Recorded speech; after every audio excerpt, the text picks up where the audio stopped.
Join the army. That's really, yeah, that's basically it. A peasant with limited amount of training, given a sword and maybe a shield if he's lucky, and pushed into combat. That's really a levy. So yeah, that's a levy is your soldier, your fighter, and there's also a lot of different kinds of levies. If I hold my mouse over raise personal levies, I can see I have 120 light infantry, 300 heavy infantry, and 30 light cavalry. And as far as I know, light infantry or light cavalry, they fight better in plains. Oh no, wait, in forested areas and in mountains. They fight better there than heavy infantry and heavy cavalry. And you also got archers. Yeah, we can see that there's also archers, and through building you can also increase. If you want more heavy infantry, then you can, by building I think it's called a guard barracks, then you'll get more heavy infantry. But yeah, that's pretty much the military tab, and later I'll show you some combat and we'll go into more detail. Now we have the intrigue tab. Here you can basically choose a plot or ambition. That's also what this little tab here is telling me, that I should pick an ambition or plot. So I'll just take a look and see what's available. And yeah, I mean, ask anything, just as long as it's not what the meaning with life is. I'm not professional. Anyway. You can see the only plot available right now is I can kill my wife.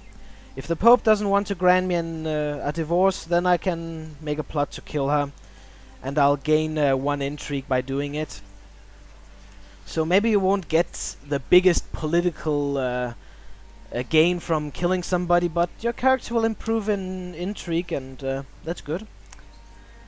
And my ambitions, I can either amass wealth, and if I amass 500 gold, then I'll get +1 stewardship, and I can also have an ambition to become a paragon of virtue. I'll gain 1 learning, piety, and I'll be known as the holy. I'll gain moral authority, and the Pope will be very happy. And I think, yeah, and I need to have 500 piety, and I think I'll go with this one, because we'll do some crusading in a few minutes. Yeah, exactly, 42. Okay, so let's take a look at the decisions. In CK1, for those of you guys who remember, you did not have an option to spawn a courtier. I especially remember when you wanted a court chaplain, barely anyone had the right education to become a court chaplain. But now, if you don't have one, you can invite a holy man to court, pay 5 piety, and in this case a priest named Tybalt appears at the court of Duke Robert I of Apulia. And the same way you can do it with the nobles, and then pay gold instead, and that's really what I do if I have a lot of domains that I need to give out. Then I spawn some of these nobles, or if yeah, and then if you like a lady, you can do likewise. And then you have some pretty interesting decisions also here. You can hold a feast, and you need there are a few prerequisites in order to do that. It's not that complicated. And then you'll pay some gold, and you'll get a modifier that gives you additional monthly prestige. And basically what you do is you invite all your vassals to a feast, and then they can either say, sure, let's party, or screw you, I don't like you. And if they decide to show up, then the party starts, and you also determine how much you will want to use on food, or how much you want to spend on entertainment. And of course, the more you spend, the more happy the vassals will be with the feast. Then you can also hold a summer fair. I think that's basically when merchants and peddlers and entertainment comes to the province. It makes peasants happy and also increases your monthly prestige, and you get some events fired up. I mean, we can try to do that later. Then we can go on a grand hunt. Give some gold and organize a hunt. But you have to be careful, especially if you have a very weak ruler, because there is you can experience a hunting accident. But right now my guy is old, so it doesn't really matter. But I'll try to do that later and show you. And then I can buy, God bless Catholicism, I can buy indulgence for my sins. Basically, I'm gonna send a letter to the Pope, in this case Pope Alexander II. Big J, yeah, grand tournaments, you basically spend a lot of money and you gain a lot of prestige in turn. I'm not completely sure what you need to get the tournament started. I think you need a lot of prestige or kingdom title or something. But if we're lucky, I can show you guys. But yeah, by indulgence for my sins, it will basically fire up an event for the Pope where we're asking for indulgence, and he can choose to do so or not. And if he does, then we'll pay gold in exchange for piety and increased relations with the Pope. And then I have an additional event to legitimize. Yeah, if you have some bastards, yeah, you can get bastard children. Then you can legitimize them, and then they can become a part of the succession line. But I can't do that. I don't have enough piety, and I don't really care about them right now. So yeah, down in this screen you can also see threats, meaning vassals who are discontent, and you can see the revolt risk. And I'm not really worried about the Prince Bishop here. He's weak, and 8% chance a year. No sweat. Really. And then if you capture somebody, you can... oh yeah, this is actually very fun. Sometimes you're really unsure what to do with your prisoners. You can either show good faith and release them. They'll be happy about it, and you might gain some piety, I think. Or you might ransom them. That's usually what I do, especially in a war, because I use mercenaries a lot in early game, and if I can get money out of my prisoners, then I can prolong the war and increase my chances of winning. Then if it is your vassal, you can also choose to banish him.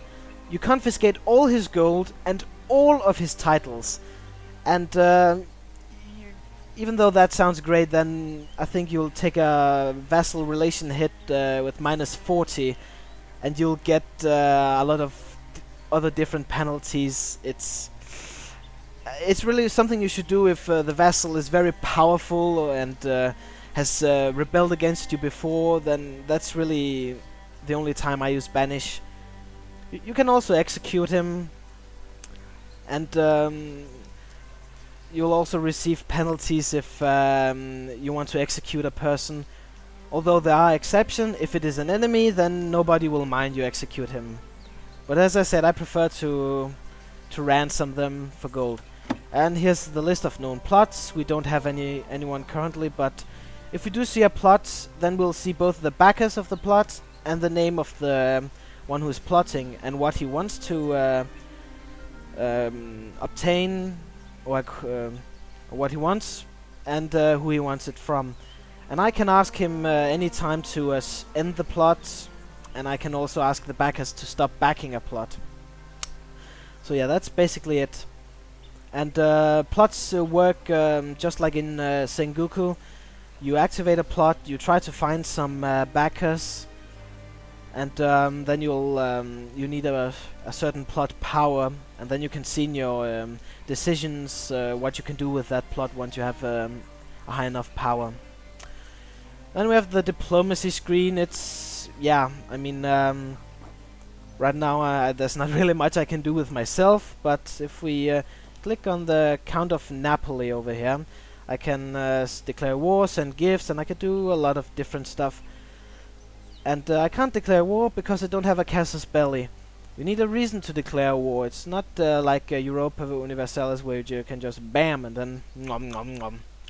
Then you can send him a gift, and you can't really choose how big the gift should be, because it's really calculated how wealthy he is and how powerful he is. Now he's just a little count, so it doesn't take much to send him a proper gift, and it will increase his relations of you by 20, but it does not stack.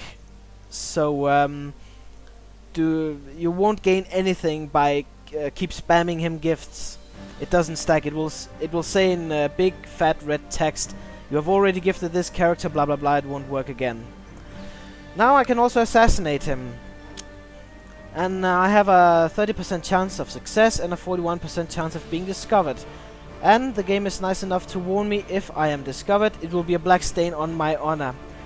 And by a black stain on my honor, it will mean I will get a modifier called dishonorable. Everybody in the entire world, if it is discovered that is, will dislike me by 10 if this is discovered. And I'll lose piety and, yeah, relations with everybody. But it is always worse if you try to assassinate somebody from your own family. Then you'll get a negative modifier called Kinslayer. It gives additional -20. And plus the -10, -30 with all your family members. But on the other hand, sometimes, you know, desperate situations calls for desperate actions. And it's not also free. It says here I need to have at least 50 gold. And as far as I remember, assassinations are always 50 gold. So now let's say if I did want to assassinate him, then something smart would be to go to my council, then have my spy master do the build spy network. Right now I can't assign a new job, so you can't just spam the advices around. You need to wait, yeah, almost a year, a couple of months. But that would increase my chance of assassinating him. Then I can ask him to arrange a marriage. I click here. This is somebody from my court. Let's say this guy, and if he has somebody, and then we can see that how much prestige I would gain from marrying into this house, and how much prestige the other party would gain. And of course, if I want to marry into the Holy Roman Emperor's family, then well, for once it's not sure that he wants to invite an unworthy Duke of the South into his prestigious family. And then he would also lose prestige from marrying into a Duke family, but I would gain prestige from marrying into such a prestigious family. And this is very important, especially if you have female rulers.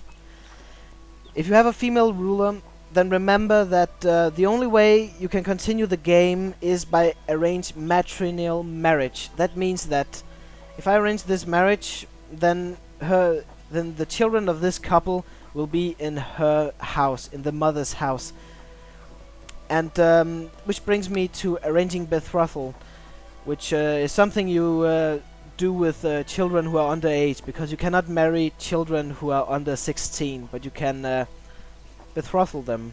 But remember, if you arrange a betrothal, then that would mean an automatic normal marriage, which is why I never arrange a betrothal if my ruler is female, because I have done that mistake before, and then it involved assassinating her husband, assassinating her heirs, remarrying her, and I basically lost the game because of that, so be careful. And then you can educate the child. Yeah, all my children are already educated, but you can always reassign them. So let's say my yeah, she's a bastard, but my daughter, then I can ask the count to educate him or her, but he doesn't really like me.